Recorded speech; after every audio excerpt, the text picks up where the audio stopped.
एक सवाल ये हुआ कि फजर की जमात अगर हो रही है तो फजर की सुन्नतें पढ़नी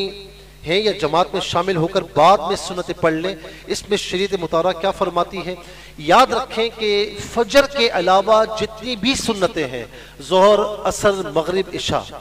अगर आप मस्जिद में आए, जमात शुरू हो चुकी है तो आप जमात में शामिल होंगे, सुन्नतें नहीं पढ़ेंगे। यहां तक कि आप मस्जिद में आए,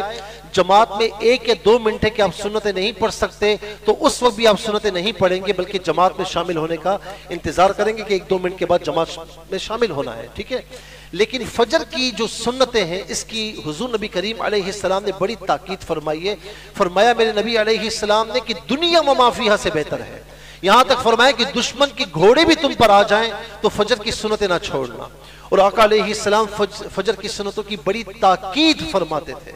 यहां तक कि खुदा ना खास्ता किसी की फजर की नमाज कजा हो जाए और वो अगर तुलुए आफ्ताब में मकरू वक्त गुजरने के बाद उठता है और उस वक्त कजा करता है तो फजर की सुन्नतों को भी कजा करेगा, यानी 2 फराइज पढ़ेगा, कजा करेगा, तो फजर की सुन्नतें भी पढ़ेगा।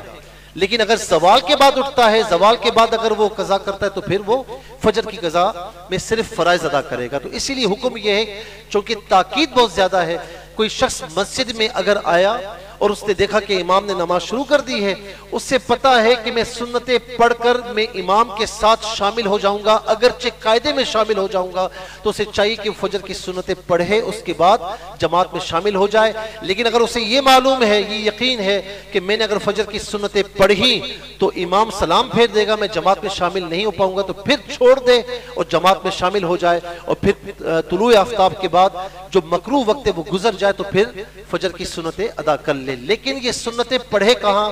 ये नहीं कि सफ के दरमियान पढ़ रहा है या दरमियान में पढ़ रहा है। इसमें हुक्म ये है कि या तो आप किसी, यानी जहां पर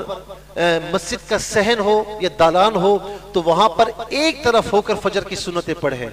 या अगर कोई ऐसी जगह मुहैया नहीं है तो कम से कम दूर होकर किसी